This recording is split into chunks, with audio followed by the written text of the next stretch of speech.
iba a preguntar que cómo te sentías, si habías ganado o no. La siguiente pregunta es que durante el debate han soltado una batería de adjetivos en contra tuya que culmina con el título de dama de hielo. ¿Qué respondes al respecto? Y luego, si consideras que hubo equidad aquí en el INE y sobre todo en el debate, si hubo el tiempo suficiente, ¿qué les dices a los mexicanos una vez que ha pasado el primer debate y se esperan otros dos? Gracias, Clemente. El pueblo de México me conoce, sabe que lo que nos distingue es el amor al pueblo de México, y que una serie de adjetivos que vienen de una persona que se caracteriza por la mentira y por la corrupción, pues la verdad es que no hay que tomarlos en cuenta. Nosotros vamos a seguir con la campaña, salimos bien del debate y vamos a seguir adelante. ¡Bravo! Continuamos con Carlos Navarro del Heraldo. Buenas noches a todas y todos. Doctora, anticipaba en días pasados que podrían venir este tipo de ataques, cómo se sintió con este tipo de ataques, y también preguntarle si está de acuerdo después del primer debate con el formato, se necesitan hacer algunos ajustes. ¿Qué le pareció este formato, por favor? Gracias. Sí, a ver, hay varios temas en el formato. Lo primero es que hay que revisar cómo se manejó el reloj, porque no fue claro. Incluso hubo un momento que el candidato del Movimiento Ciudadano no tuvo el reloj que se estaba moviendo. Eso es lo primero, es indispensable que se revise el reloj. Lo segundo, en las preguntas, en la bolsa de tiempo, creo que valdría mucho más la pena que pudiéramos expresar nosotros las propuestas y lo que tenemos que decirle al pueblo de México, más que estas preguntas que se hicieron, que en muchos casos fueron preguntas que había muchas sobre un tema, menos sobre otros temas. Entonces yo diría que las bolsas de tiempo deberían establecerse para que pudiéramos establecer directamente las propuestas. De todas maneras, tuvimos la posibilidad de hacerlas y por eso digo que ganamos el debate. Gracias. Siguiente pregunta, Alma Muñoz de La Jornada. Buenas noches, doctora. Preguntarle si las acusaciones que lanzaron en su contra pueden afectar en algún momento su campaña, si pueden detener el avance que usted dice que tiene en relación con los otros opositores, por favor. No, y también, perdóneme, preguntarle qué opina de los invitados que trajo Xóchitl Gálvez, entre otros, hablando de los padres de las víctimas, de algunas víctimas. Sí, a ver, lo primero es que caso Repsamen, caso Línea 12, que se presentaron, son casos que se han explicado muchas veces y que inclusive ya ha habido justicia. La Línea 12 está funcionando además y las víctimas recibieron una justicia reparatoria. Y en el caso del Repsamen, pues inclusive se cumplieron con todo lo que estableció la Comisión Nacional de Derechos Humanos, y además que quede claro, como siempre lo he dicho, que en mi periodo en la jefatura delegacional de Tlalpan no se construyó ningún piso, ni hubo manera de evitarlo, y al contrario, siempre apoyamos a las víctimas. Lo que es característico del PRIAN, y particularmente lo viví en la campaña a la jefatura de gobierno y ahora, es este uso deleznable, vergonzoso, de lucrar con las víctimas. Eso realmente habla de quiénes son ellos. De nosotros siempre vamos a estar del lado de la justicia y de las víctimas. Ese ha sido mi comportamiento siempre y así va a seguir siendo. Y para cualquier aclaración de otros temas, como la famosa ivermectina de la pandemia, y eso ya estarán en las redes sociales. Ah, por cierto, otra cosa, para mí es un honor estar con Obrador. Creo que es muy difícil para la candidata del PRIAN decir que es un honor estar con Fox o con Calderón. Muy buenas noches. Bueno, antes que nada quiero decirles que México está así y yo lo voy a poner así. Vamos a poner a México de pie. Hoy está de cabeza. Estoy a sus órdenes. ¿Hay preguntas? Jorge Monroy de Latinos, por favor. Candidata, buenas noches. Preguntarle cuál cree que fueran esta noche sus éxitos en el debate y también preguntarle, hay una postura ya en las mesas de análisis que hablan de que pues habría ganado Sheinbaum porque usted pues le faltó empuje para hacer responderla en temas de muerte, como la muerte de mexicanos en la política de salud de este gobierno. Su autocrítica, candidata, en este debate y lo que mejoraría para el segundo. Y un segundo tema sobre las fallas en el reloj y que ambos candidatos le atribuyeron a usted. ¿Cree que estas fallas en el sistema de línea, en la producción, deben de mejorar para el próximo? Antes que nada, decirles que originalmente nos habían dicho que esos 5 minutos iban a ser una bolsa libre. Yo en varias ocasiones quise colocar los temas y desafortunadamente las preguntas no tenían que ver mucho con salud. Yo traía muchísima información y los conductores pues me obligaban a que yo contestara la pregunta que ellos hacían. Pude colocar lo de la ivermectina, que como se lo dije a la candidata, es un medicamento para los piojos. Así fue. Y ella se dice científica y no aplicó la ciencia en el manejo de la pandemia. Y esta revista que yo le exhibí, pues ahí están los muertos del COVID. Son 240,000 personas las que perdieron la vida en exceso. Y en la Ciudad de México perdimos 9 años de esperanza de vida. El promedio en el país fue 4.5 años. Ese es el fracaso del manejo de la pandemia de COVID en nuestro país. Y se lo dije claramente, ella lo negó, de los 810,000 muertos, la Ciudad de México es la que tuvo mayor exceso de mortalidad. Y también le dije claramente que dinero había. Detectamos en un análisis sobre salud, vamos a subir la gráfica en un ratito, se desviaron 240,000 millones de pesos que pasaron del presupuesto de salud al fideicomiso de gastos catastróficos, y en el siguiente presupuesto tomaban el dinero de gastos catastróficos y no sabemos el destino porque no nos ha querido contestar la Secretaría de Hacienda. Entonces, dinero había, no se gastó. Por supuesto que Claudia Sheinbaum es responsable de buena parte de las personas que fallecieron, y se lo dije. Tuviste el cinismo de decir que la pandemia de COVID se manejó bien en la Ciudad de México. La verdad es que el formato no se prestaba para poner en la mesa todas las ideas que yo traía en materia de salud y de educación. 5 minutos para colocar todas las ideas es nada, y yo creo que si queremos un debate más fluido, pues tendría que ser un tete a tete, que se ponga el tema y que los tres empecemos a debatir, porque yo decía, o contesto la pregunta o pongo mi idea. Y decir también que en un país civilizado, Claudia Sheinbaum no sería la candidata a la presidencia de la República. Claudia Sheinbaum tendría que estar enfrentando la justicia, porque el caso del Colegio Rebsamen, más allá que se lave las manos y que diga que ese caso ya fue juzgado, hay una demanda penal. Hoy me acompañó una mamá, la mamá de Paola, que estuvo aquí, porque este documento que hoy presenté, Claudia se la pasó negando que había habido una inspección en 2016 de Protección Civil. Y ese documento dice claramente que se le niega al colegio el programa de Protección Civil, y ahí lo que procedía en 2016 era la clausura del colegio, y no lo hizo. En 2017 hay otro documento. Ella argumenta que tenía 3 meses para clausurar el colegio. Falso. Tenía 7 días una vez contestado la segunda solicitud de Protección Civil. Ella era responsable como delegada. El artículo 90 de la Ley de Protección Civil dice claramente que ella debió haber clausurado el colegio. Si lo hubiera hecho, esos 26 niños estarían aquí.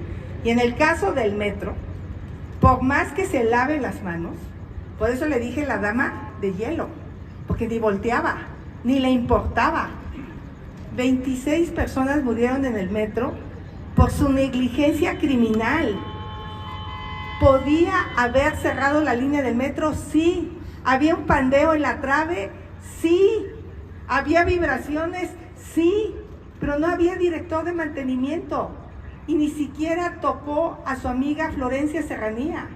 Es increíble, ni siquiera se presentó a comparecer. Entonces, en ese caso, digo, ¿cuál es la diferencia de la directora de Repsamen, que sí está en la cárcel, y Florencia Serranía, que ni siquiera compareció? Pues es que Florencia Serranía es su amiga. Entonces, por eso hablo de la impunidad que hay en los dos casos, y ante eso Claudia debería de tener vergüenza. Por eso le puse fría y sin corazón. O sea, ni se inmutaba en el debate. Luis Fernando Salas, Astillero Informa. Hola, Xochitl, ¿qué tal? Muy buenas noches. Preguntarte, hay una columna que el periodista Jorge Ramos publicó en Reforma, en donde dice que tu error principal es todavía permanecer bajo las siglas del PRI y del PAN, así como la estrategia de Claudia Sheinbaum ha sido apegarse lo más posible al presidente Andrés Manuel López Obrador. Tu estrategia debería ser romper con estos dos partidos y ser realmente una candidata independiente. Él dice que el día del debate debería ser la opción para que te dieras a conocer sobre una postura radical y romper con esos partidos. Introdujeron el narcotráfico a México y que pues ha sido uno de los momentos con mayor represión en el país. Entonces preguntarte, ¿vas a romper con el PRI y con el PAN el día de hoy, Xochitl? La verdad de las cosas, no tengo que romper con nadie. Yo soy muy clara en mis posturas de independencia. Nunca he militado en ningún partido político. Estos tres partidos políticos que me acompañan hoy decidieron abrir su proceso a una ciudadana sin partido.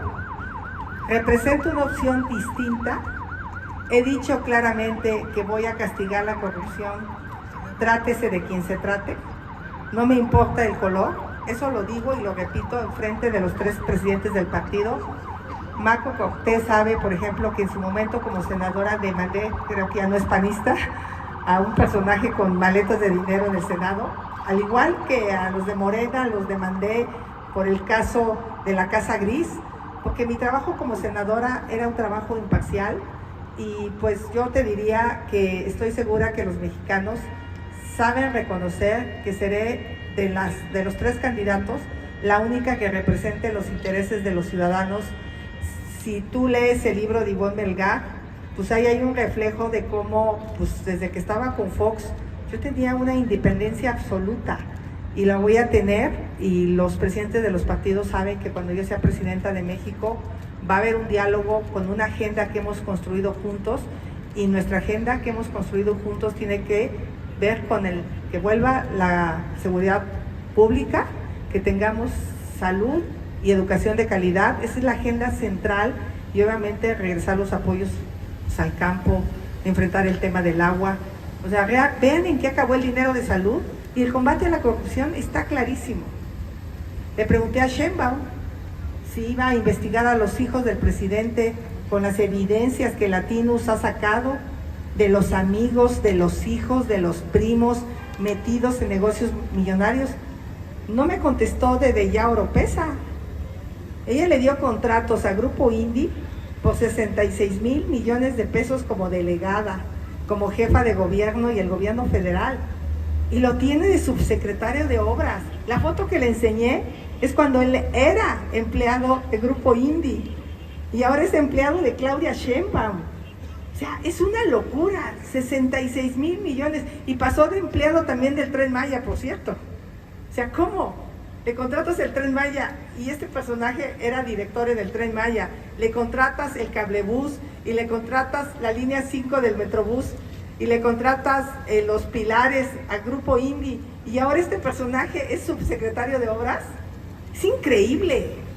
Ese es lo que representa Sheinbaum: impunidad en la línea 12, impunidad en el metro, contratos a modo. Por eso tiene tantos millones para tener tanta publicidad por todo el país. No me pudo responder si va a investigar a los hijos del presidente. No me pudo responder si su familia tiene 3 cuentas en paraísos fiscales. Dijo que era una mentira, pero no me dijo no las tiene. Y yo sí le dije, al salesiano le aporté los recursos. Claro que se los aporté. Le dije claramente que soy una mujer honesta y trabajadora. Israel Navarro, Milenio. Candidata, buenas noches. Candidata, si nos puede comentar un poco cómo surgió la idea de, en su comitiva de invitados, traer a la señora Mireya, a María Isabel, a Daniel, a Ceci Flores, si ellos en algún momento se cruzaron con Claudia Sheinbaum y le hicieron algún cuestionamiento ahí dentro de las instalaciones del INE, y si esta denuncia que hizo de los Panama Papers será su denuncia número 34 en contra de funcionarios del gobierno de la 4T.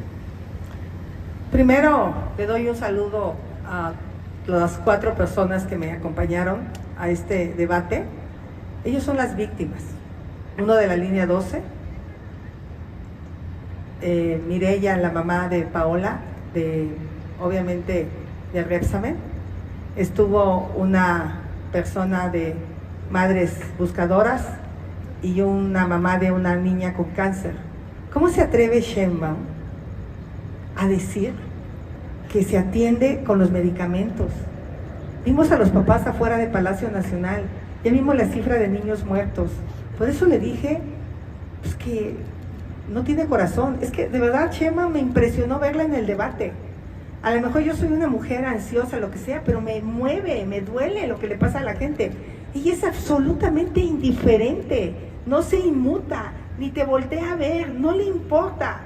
Ella va a ser así como lo que quisiera hacer, pero no se le va a hacer porque miren, ya se le cayó el Repsamen, Colegio Repsamen, se le cayó la línea 12, se le cayó el tren interurbano, no puede ser presidenta, se le cae el país, no va a ser presidenta. Última pregunta, Iván Ortiz, AD Noticias. Hola, muchas gracias, candidata Iván Ortiz. Preguntarle, dentro de los señalamientos que destacaron en el debate estuvo el de candidata del PRI, un partido marcado por casos de corrupción. En sus visitas en el Edomex se la ha visto acompañada del exgobernador Arturo Montiel, un personaje que ha acumulado una riqueza que inclusive le permitió conseguir un castillo, de acuerdo con la revista Sabina Berman. Quisiera preguntarle, ¿se puede ser una candidata ciudadana, como usted se asume, acompañada de este tipo de personajes y partidos? Yo te diría que el gobierno de Morena tuvo la oportunidad de investigar a todos los que quiere investigar. ¿Por qué no lo hizo? Te voy a decir por qué no lo hizo. Porque el bien y el asco dejaron a deber millones y millones de pesos del Seguro Popular. No investigan a los que se van para allá, los bautizan de impunidad. Por eso no tienen la autoridad para investigar. Por eso están cruzados de brazos. Yo te digo una cosa, a mí no me va a temblar la mano para castigar la corrupción. Muchas gracias. Xochitl presidenta, Xochitl presidenta, Xochitl presidenta, Xochitl presidenta, Xochitl presidenta, presidente, Maines presidente, Maines presidente. Hola, compañeras y compañeros de los medios de comunicación. Buenas noches. Estoy muy feliz porque hoy México pudo conocer por qué necesitábamos estar en la boleta. ¿Por qué no podíamos formar parte de ninguna de las coaliciones de la vieja política que se exhibieron como lo que son? Partidos corruptos, anacrónicos, que no dan respuestas a los problemas que tiene el país, que no le dan respuestas a las preocupaciones de las mexicanas y de los mexicanos y que no ofrecen un futuro distinto. Estoy muy contento por la gente que me acompaña y también por toda la que no puede estar aquí, pero que ha hecho posible este movimiento, esta candidatura y esta posibilidad. También muy agradecido con el INE, con todo el personal. Son horas de trabajo muy fuertes para poder realizar un tema como este. Y bueno, qué mejor compañía que la del fundador de un proyecto político como Movimiento Ciudadano, que se forjó contra el poder, que fue clave para la transición democrática del país, que es clave en un momento, en el momento en el que más lo necesita, y que ha sido el mayor impulsor de una nueva generación, de una nueva camada de servidoras y de servidores públicos que con la experiencia de militantes entrañables que han hecho historia por este país. Me dio muchísimo gusto encontrarme ahorita que salía del debate con mi compañera, amiga, mentora, inspiración, Amalia García, que está aquí. Qué orgullo que nos estén acompañando con esa generosidad a una nueva generación de personas que le decimos, como cerré el debate, a las mexicanas y a los mexicanos, que no hay que rendirse, que no hay que resignarse, que no hay que conformarse, que México puede ser un mucho mejor país con ejes de justicia, de prosperidad y de igualdad de oportunidades que planteamos en el México Nuevo. Estoy a sus órdenes.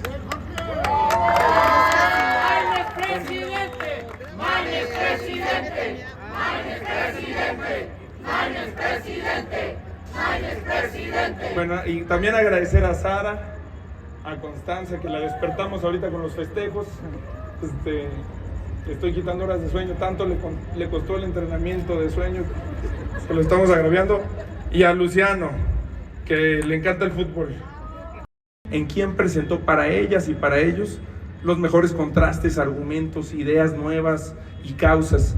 Y estoy convencido de que el resultado de esa reflexión de las mexicanas y de los mexicanos nos va a favorecer, pero sobre todo va a permitir que cambiemos este país. La lucha por el poder, la lucha por la presidencia de México es un instrumento, pero no es el fin.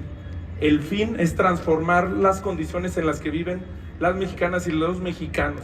Primero que nada, las niñas y los niños, y siempre pensando en las personas que están más excluidas. El compañero Alexis Ortiz, de Animal Político. ¿Qué tal? Jorge, muy buenas noches, gracias. Buenas noches.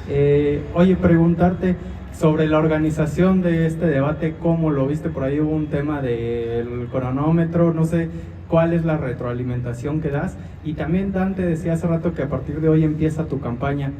¿Cómo serán los siguientes días? ¿Y crees que de verdad que va a haber un repunte, digamos, en los números para que puedas llegar con más fuerza al 2 de junio?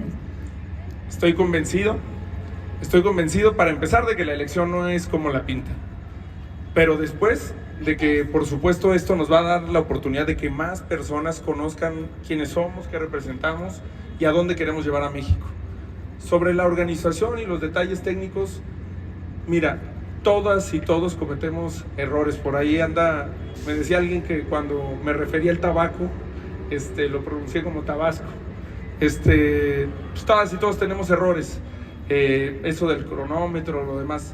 Pero esta institución, el Instituto Nacional Electoral, más allá de cualquier error que se pueda cometer, es una institución a la que yo le estoy muy agradecido. Yo nací el 8 de julio porque el 7 de julio había elecciones, y porque cuando había elecciones en ese momento no eran libres y no se contaban los votos como se cuentan hoy. Yo le reconozco a todo el personal, sobre todo, a todo el personal de limpieza, a todo el personal de logística, a todas las personas que trabajan en esta institución, que no ganan los sueldos que luego se publican en los medios, que ganan los altos mandos o los directores o los consejeros, y que hacen un trabajo titánico de servicio público. Y me quiero más bien llevar ese reconocimiento y ese agradecimiento, que algunas observaciones que sin duda precisaremos con las y los consejeros. La única observación que tiene Movimiento Ciudadano sobre el tema de los debates profunda es que deberían de ser más. Es que debería ser el instrumento con el que las mexicanas y los mexicanos decidieran su voto, que nos pusieran en una balanza y que no le tuviéramos miedo a la democracia.